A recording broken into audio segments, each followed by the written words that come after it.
Hey guys, this is Lawrence of the Ketones and Coffee Podcast. Make sure to subscribe down below so you don't miss out on any of this great content. So excited for this, guys. We got an amazing show for you today. For the milestone episode, we have Dr. Robert Lufkin. He is a metabolic health and longevity expert. He's also the host of the Health Longevity Secrets podcast, of which gets hundreds of thousands of monthly listeners.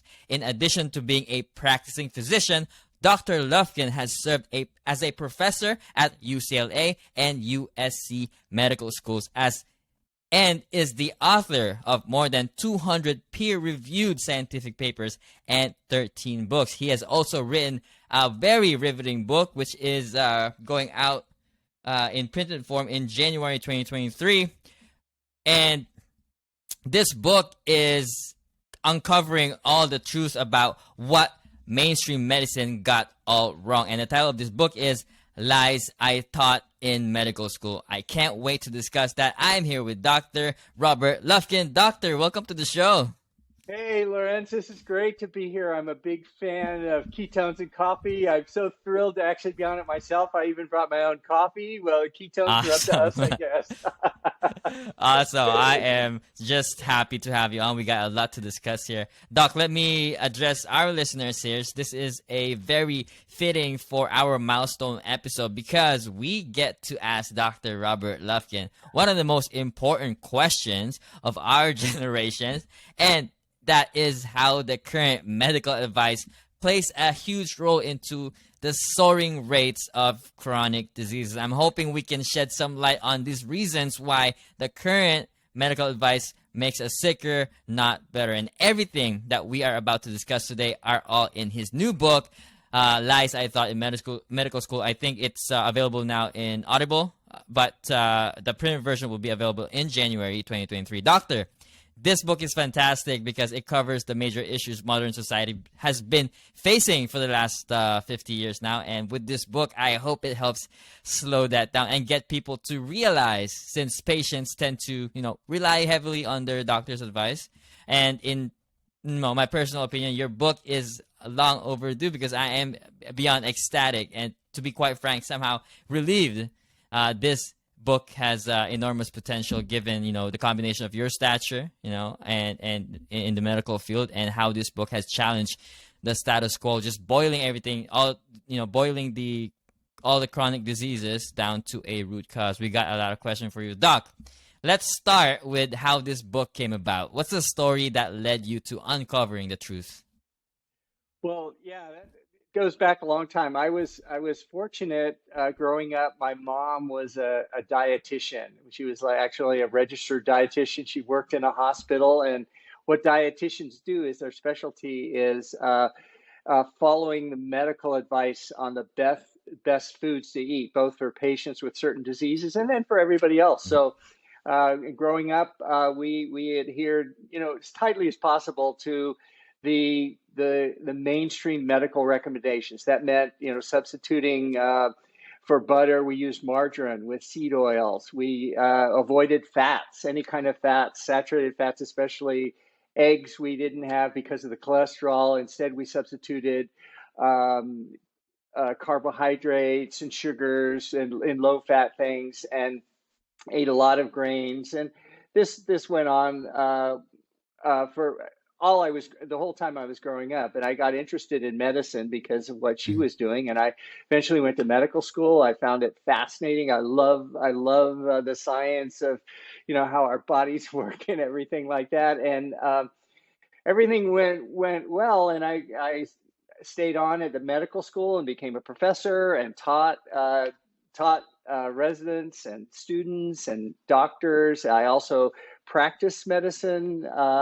And I also did a lot of research, and everything was going great. And then suddenly, at a relatively young age, while I still had children they weren't even teenagers yet, I developed 4 chronic diseases that are 4 of the familiar chronic diseases of, quote, old age. The problem was I wasn't really that old yet. And these diseases were things like prediabetes, gout, which is a joint disease, my blood lipids were abnormal, and my blood pressure was high. And I and I realized, wow, something's going wrong here. My dad had had these, but he was in his 80s and 90s when he got these diseases, and so I was getting them at a much younger age, and I it made me question my beliefs, and based on that, I began looking at things and questioning the things I'd been teaching and things I'd heard in medical school, and was really surprised at what I found Yeah. out. Well, when you were faced with, a deadly disease like that at such a young age, which, led you to questioning, how much did you, knowing about nutrition, that plays a role here. You mentioned that your mom, being a certified nutritionist, has taught you how to eat, quote unquote, the healthy foods. How were you able to link it to what you were eating at the time, or was that afterwards? When I began to question things, it turns out a friend of mine, it just happened to be an acquaintance, was a science Mm, journalist who was writing about, he just begun writing about nutrition. And it turns out his name's Gary Taubes, and he's written a mm-hmm. fundamental book called, his first book on the subject was Good Calories, Bad Calories. And Yes. he's gone on to write a number of books questioning our whole beliefs about food and lifestyle and their contributions to chronic disease. And at the same time, I began Mm, looking closely at the scientific literature and revisiting things, and basically learning mm, metabolism and nutrition, which sadly most medical students are not taught. Even today, mm, I think a doctor gets about, I think, 4 hours of nutrition in 4 years of medical school. So mm, uh, we don't know, we aren't taught a lot about it. So I had to go back yeah. and teach myself about those things.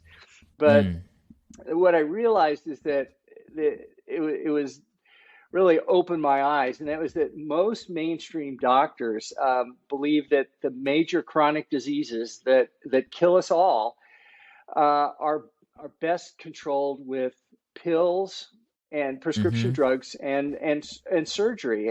And I know that because that's basically what I used to teach in medical Mm-hmm. school Mm, too, and it is still being taught in medical school. I still teach there. mm-hmm. Um, but actually, the latest science, which most people and even many people in the medical establishment don't Mm-hmm. know, is that in most cases, for these chronic diseases, the pills and surgery that we prescribe basically treat the symptoms, but they don't really address the root causes. Mm-hmm. Mm-hmm. And interestingly, many of these root causes, we, the patients ourselves, can control with the choices we make in our lifestyle. It's Mm, really dramatic. We can have more of an effect mm, on mm-hmm. cardiovascular disease by the choices we make Yeah. in our lifestyle, for example, than having surgery put stents Mm-hmm. in our Mm-hmm. coronary arteries for a heart attack. When you were able to connect the dots there with, your friend working on his book, Good Calories, Bad Calories, and continued to soar into that field, how were you making sense of all of this at that time? And I can imagine, as busy as you were, given your stature in your field, it must have been hard to come to terms to this realization, is it not? Yeah, it was shocking, Mm-hmm. and it was it was deeply troubling that people were then, and even still are today, being Mm-hmm. taught things by their doctors, and they're still being taught in medical school, that are not best for their health, and that the science has since proven that Mm-hmm. are actually do harm. Yeah. Yeah, there's a whole lot of issues here that you included in your book. One of which is you said sugar is harmless. In the low carb world, we avoid sugar. A very addictive pure substance there that when cut out from your diet has been observed to reduce inflammation, and we all know about inflammation. This can't be an easy transition for you as a you're a professional, and given your environment growing up, having a mom who is a certified nutritionist, your upbringing, what you were taught in school, and you taught it yourself, and now in the brink of at the time losing your own life. How hard was that for you at that time? Well, it was a big change for me, and Mm. I had to literally change the way I did my lifestyle. I mean, Yeah. I have a confession to make. I'm a reformed processed junk food addict in recovery. Mm. I'm recovering. I used to eat a lot of like most people eat a lot of processed foods without thinking about it. And Mm. by the first step, eliminating processed foods or minimizing them, it's hard to eliminate them entirely. Mm. I cut out three big areas, of interest to your group. Of course, is refined carbohydrates and sugars. Yep. Get rid of those. Also, for myself, I avoid seed oils, which is still being debated, but I feel they're pro-inflammatory, Mm. and stick with more types of whole fats or Mm. healthy oils. And then also, I don't have celiac disease, um, but I still avoid gluten, and I avoid grains, Mm. which is another step I've taken. So those three things Mm. are what I've done as far as my diet. And then Mm. the the fourth thing is not so much what I Mm. eat, but when I eat, and Mm. following the advice of many smart people in this field. I've narrowed my eating window down to about one meal a day. Mm. So I skip breakfast. I usually skip lunch, and then I have dinner when my kids come home and have a family meal there. But Mm. that fasting, I'm sure your audience knows, also helps stay in ketosis, Mm. uh, just from the fasting, and then also eating ketogenic food Mm. maintains the ketosis as well. I appreciate your total honesty there, Dr. Robert Lufkin, because there's such when you know when you are when you see yourself as a figure in the medical field, and you getting this disease leading you to writing your own book going against that.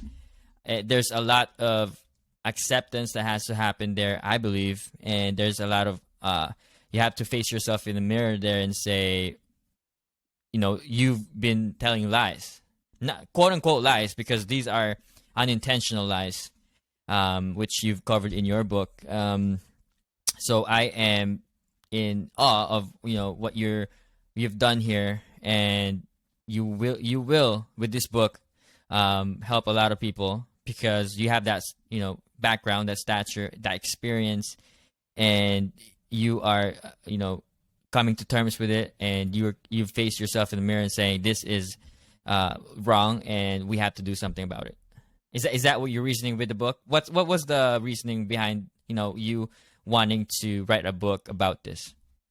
Yeah, I was seeing it all around me that Mm-hmm. once I understood these things better for myself and began implementing in my own life, the four Yeah. chronic diseases that I've had, thankfully, and that I was taking prescription medicines thankfully were completely reversed, and I'm off Mm-hmm. all drugs for those medicines. But yet every day I would see people around me who still had high blood pressure, or they had Mm-hmm. prediabetes, type 2 diabetes, and these other things. And I saw them getting prescribed drugs and other treatments, which in many cases weren't addressing the root cause. And Mm-hmm.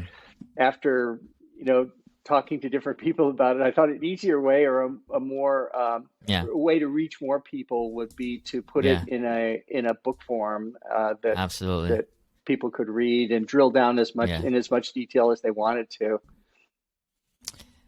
Before we get to the list, quote unquote, the lies. First, I think it's important to get to understand, for our listeners here, to understand the reasoning behind why large institution can succumb to biases and blinders in knowledge, which you alluded to in the book, which also led can lead to or already been leading to public health crisis. Doc, you were a part of a scientific establishment. You taught and you also have a private practice.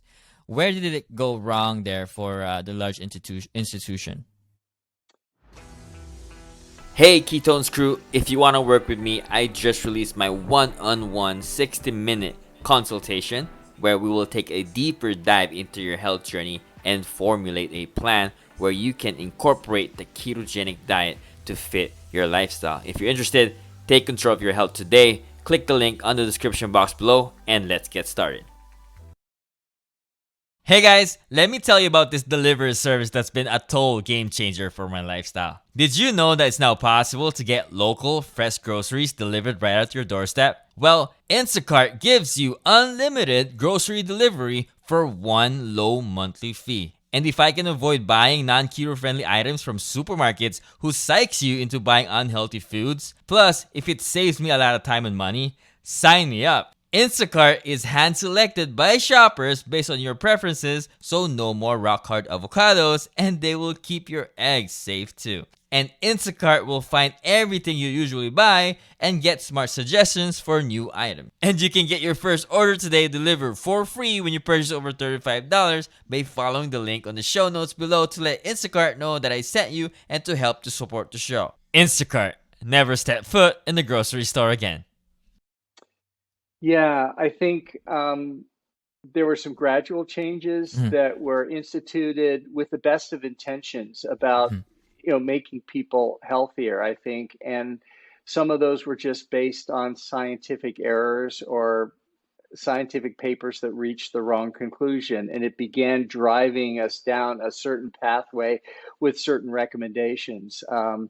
There's also there are also some pernicious influences. In other words, as companies get bigger and bigger and there's more money at stake, both in the pharmaceutical industry, the food industry, the healthcare industry, it's naive to say that those that when large amounts of money are at stake, that people aren't influenced either consciously or unconsciously with that as well.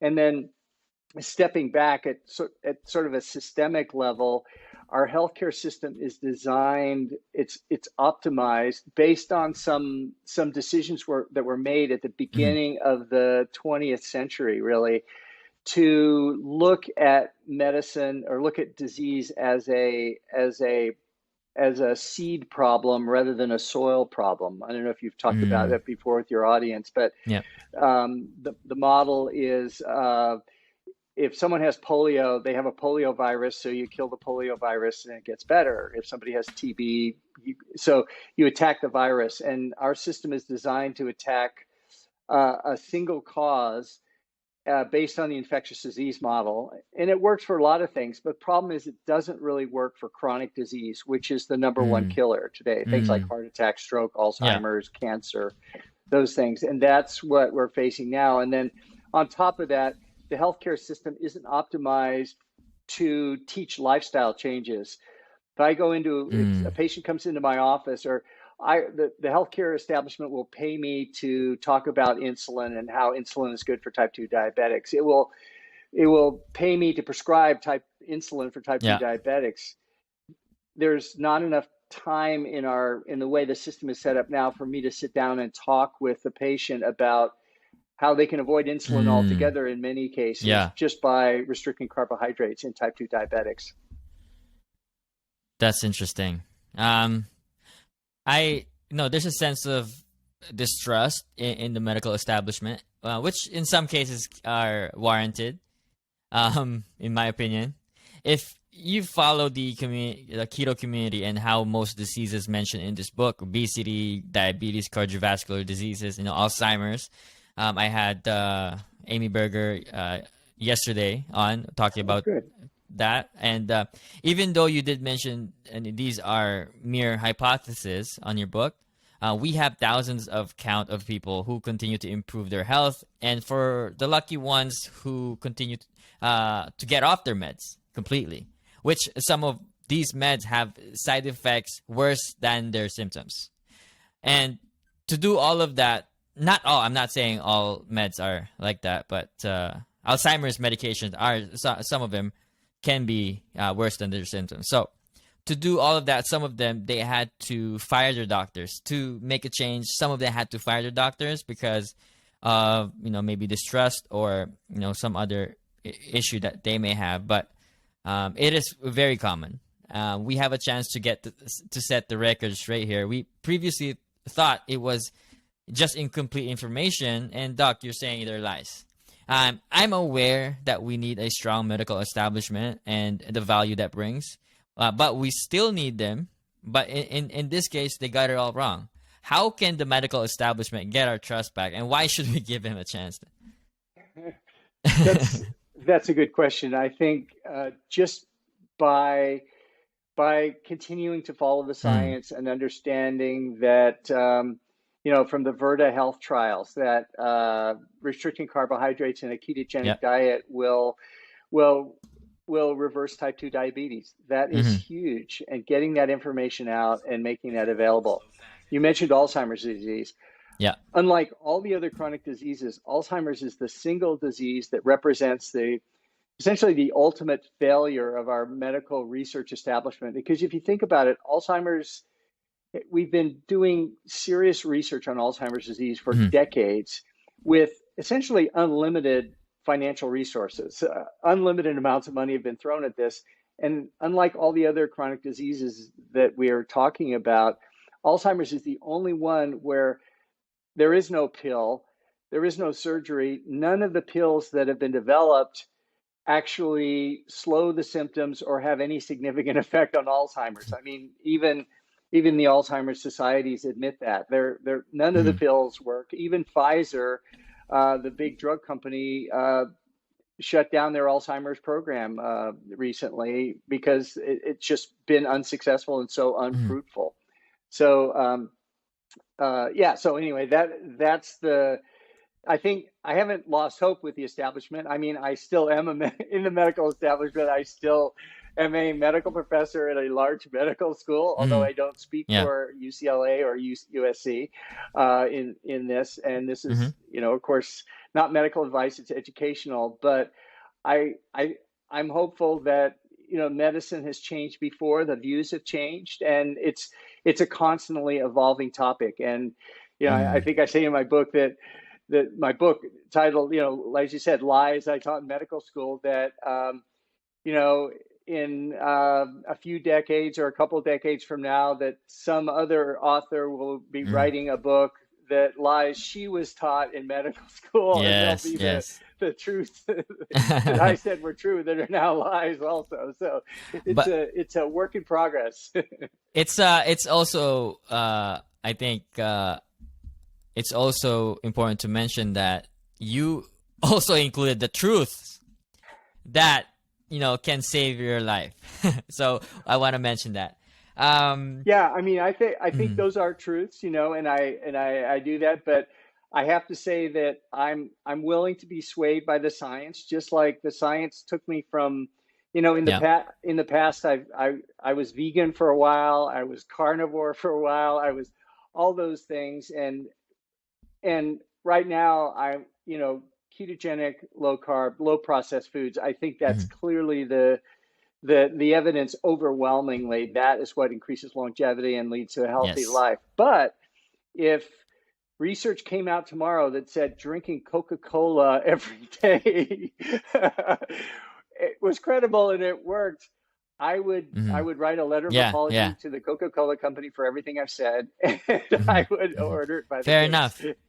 Fair enough. And it's all about our own observation. And I want to say that earlier I did mention the keto community also has put their arms together into battling chronic diseases on their own. Like I like to mention, without with maybe little help from the medical establishment, but not a lot. So I just want to mention that. And people had to quit their going to the doctors and just came together and build a community that's engaging and help each other out to reverse chronic diseases such as diabetes, obesity, and there's a lot of list there. To that, what do you say, Doc? Yeah, no, absolutely. And yeah, hats off to the ketogenic community and the people that are behind this. And one of the last chapters I added in the book was a chapter that was inspired by Chris Palmer, who you may Hmm. have had on the program, who's a psychiatrist at Harvard, who is now adopting ketogenic diets for psychiatric illnesses like, Hmm. you know, schizophrenia, manic depressive disorder, and not all the patients, but for a significant number of patients, he has found that he's able to reverse or in some cases eliminate medications with these dietary interventions. So it shows even in mental health, I think Hmm. there are possibilities from the Yeah. ketogenic diet and all. Absolutely. And, hats off to everybody that's, no matter what, no matter when you, doesn't matter when you started your journey towards towards this path, no matter what, you will get there. And just, with the community, everybody's so helpful with everybody. And if you're just starting the keto diet, join the community and don't be afraid to ask. We can't discuss all of these topics you covered in the book, but for our listeners, I'd like to review them. Can I talk to them Of about course. these topics here? So, chapter one, I did everything right, and we did talk about this already. I did everything right, and I almost died anyways. We already talked about that story. Um, Number two, metabolism is just the body's way of digesting food. This is the metabolic lie. And number three here, did I miss anything? Obesity. For obesity, to lose weight, just exercise more and eat less. We definitely heard that many times, and we'll discuss, maybe a couple of these after this. Diabetes lie. Sugar is harmless, other than causing weight gain and tooth decay. That's a big one there. The fatty liver lie. There is no treatment for non-alcoholic fatty liver disease. Hypertension lie. High blood pressure is best treated with drugs. Next is cardiovascular disease lie. Statins is a big one. Are a good choice to prevent heart disease. Mm-hmm. That's definitely something that we need to put some light in. Alzheimer's lie. Alzheimer's disease is a progressive, untreatable disease. Yeah, definitely check out my episode after this. My episode with Amy Berger talking about Alzheimer's disease and how that can be treated. Number 10, you have the mental health lie. Metabolism has little effect on mental health, and you mentioned this earlier about that, how actually our lifestyle can have an impact on our mental health. And longevity lie. Aging is inevitable result of accumulated wear and tear.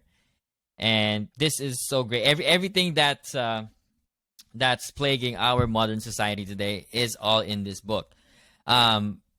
This is so great. So the commonalities that these diseases have in common is the root cause of the problem, which you already talked about earlier.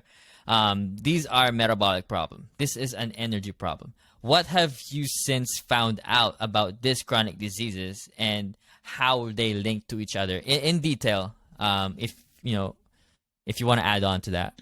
Yeah, it's interesting. It was a revelation to me to see these diseases, which in medical school and in many practices were treated as completely separate, like Mm. Alzheimer's disease and diabetes. They're separate diseases. Cancer and obesity, they're separate diseases. Mental illness and fatty liver disease, what do they have in common?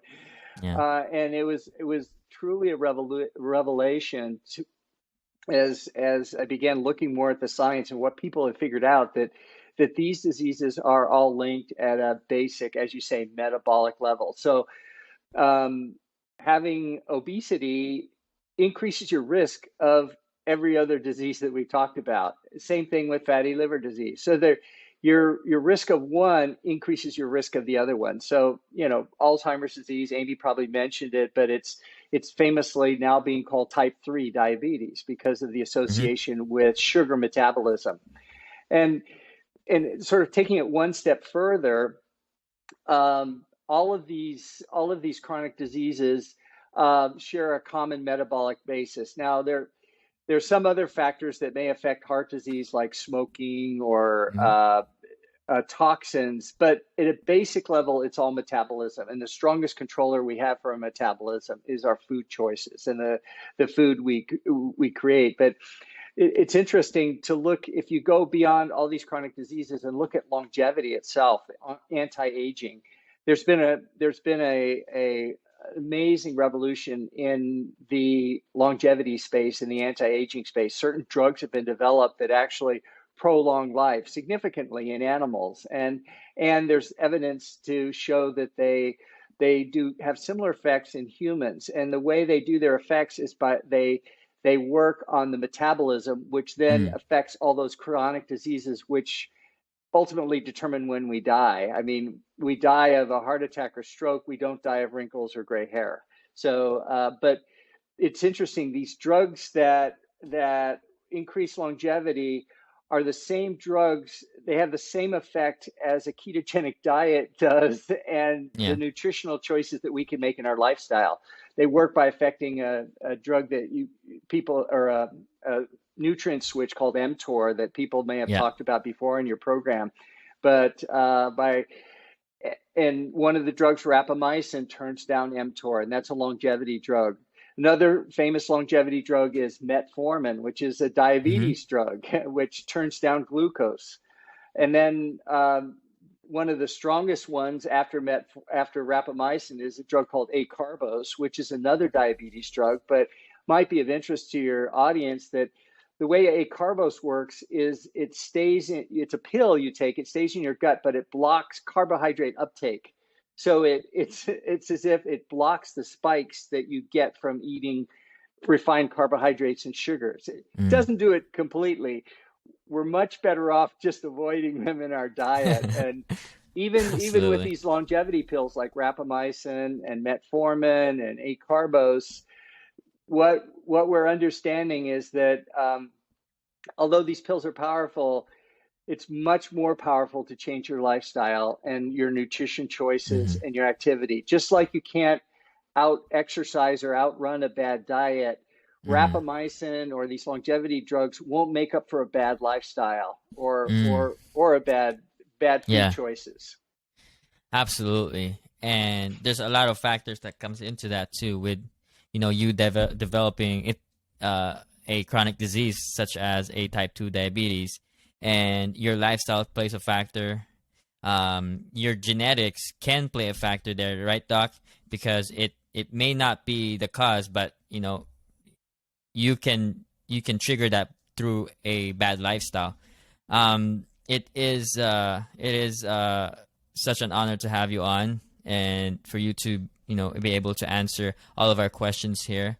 It is such a treat here for our listeners, especially since this is a milestone episode where we've talked about these topics over and over again. Uh, I've talked about type 2 diabetes so many times, people who has reversed their condition, Alzheimer's, obesity, all of those, and now we have somebody to actually um, you know take some responsibility, if not. It's such a relief to a lot of people. I'm sure relief to a lot of people. It's a relief for me to have you on here. But I want to ask you, for someone who comes across this information, it can be overwhelming, isn't it? Like, let's say I've been a person of the establishment, and I come across your book, and this is so overwhelming to me because this is basically brand new to somebody, and you've listed all of these information, boiling it down to a root cause, but still these are, again, you said separate issues, but this can be overwhelming to somebody coming across this book now. Do you think? Yeah, definitely. And the science is confusing even to the doctors and Mm-hmm. the professors at medical schools. It's Yeah. it's it's very confusing, and it's influenced in things that are published by these biases, either conscious or Mm-hmm. unconscious biases that distort the information that Yeah. gets published. So um, it's it's best, I think, we can educate ourselves as much as we can and get familiar with these things. Yeah.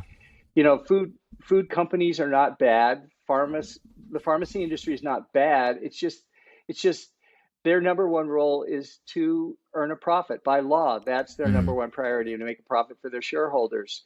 It's Yeah. not to choose the best drug to put on the market. It's Yes. it's to choose the most profitable drug. So Mm. their motivations are slightly different than ours, but they're not bad. They don't. It's they're out to make money. Same thing, even Mm. going to a restaurant. I love restaurants, Yeah. but I realize the restaurant is there to make money, which is great, Mm-hmm. and to make good food that tastes great. Mm-hmm. But it's not necessarily, for most restaurants, to make Yeah. healthy food. Mm-hmm. And those are the things that we just have to consider, the motivations, and educate ourselves, or find experts whose judgments you trust. Listen to podcasts like this one, um, and keep learning, because it's Mm-hmm. changing all the time. It's evolving. Yeah. What's your advice to maybe a colleague of yours that comes across this information? Now, this is hard to brush off now. If you're a doctor and you've been teaching all of these to this day, the things that you listed here in this book, what's your advice to them? Well, in the book I mentioned it too, but depending on their specialty, so if it's a Mm-hmm. cardiologist and they're wondered about statins, they're confused. They were told certain things by the statin drug rep that came in their office, but now they're Yeah. seeing some of these articles. There's some scientific articles that I reference that people can actually print out and they can hand to their doctor, that are recent reviews. These are like from 2022, that analyze the results and help bring people more up to date. So that's what I try and do, because these are Mm-hmm. not my ideas. I'm just reading the science and interpreting it the best I can, and that's Mm-hmm. that's what I'm trying to do.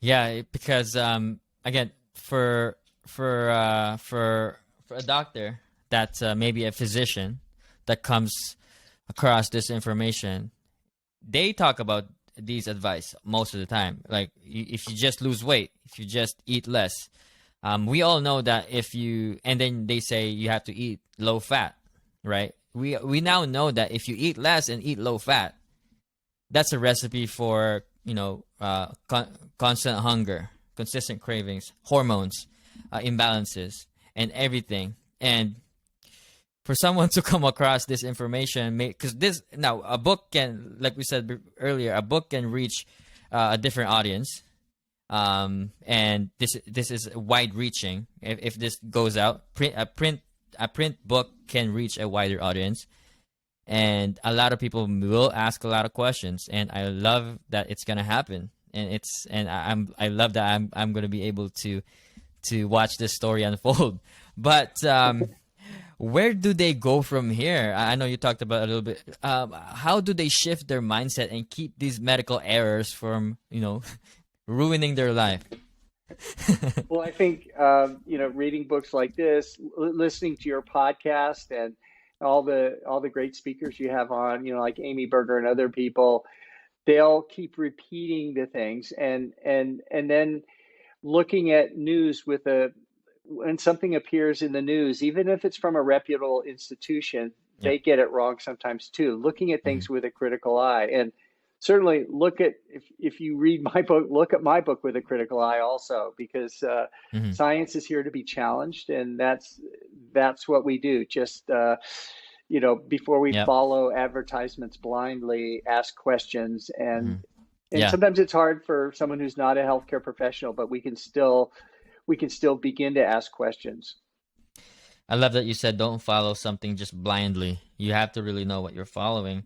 Um, Obviously, you're somebody that has experience a deadly disease since then has reversed your condition, and given your stature, writing a book, we have something special here today. That is amazing. Is there anything that you want to discuss, Dr. Robert Lufkin, here that we missed? Well, just to follow up what you said, Mm-hmm. Lorenz, about the idea of uh, my experience of these diseases, and then sort of opening my experience myself, and then sort of opening my eyes. I think this is a familiar theme from other doctors in the business who were believing one set of things they'd been taught in medical school, and then suddenly maybe they became obese, or they got diabetes, or Yeah. they developed these diseases. And my story is sadly not that uncommon, but more and more doctors are turning the corner this way. Like Phil Ovadia is a Mm-hmm. cardiothorac surgeon. He wrote the book Yep. "Stay Off My Operating Table," and he developed one of these diseases, uh, and then taught himself sort of like this about metabolic health, and came Mm-hmm. to the realization that many of the things, even as a cardiovascular surgeon, he was teaching and telling patients were incorrect. Mm. Yeah. I'm glad. I mean, I'm not glad that you guys developed those diseases, right? Obviously, but I'm glad that's a recipe for something big. Like that's a recipe for a book like this, and I believe that our experience is meant to happen to someone. And without your experience, you probably don't have this book right now, and you're probably gonna be helping millions of people who would be reading this book. I am so happy that you're on. If you're interested, guys, the Audible version of Lies I Taught in Medical School is now out as an Audible, but the printed version will be out in January 2023, right, Doc? Yes, that's Awesome. correct. We will link everything down below here so you guys can check that out. Dr. Robert Lufkin, for the 100th episode, thank you so much for coming on and sharing your story. Thanks, Lorenz. I'm honored to be on the program, and thanks for the great work you're doing with this podcast. That's super. That's a huge accomplishment coming from you. Appreciation, my appreciation for your work and what you're doing. Your book, amazing. Get this, guys. I'm gonna get this for myself and my family members, and I can't wait for the printed version. So, guys, get on that. It will be linked down the description box below, and we'll see you guys next time. Doc, thank you so much. All right, thanks, Lorenz. Have a great day. Bye.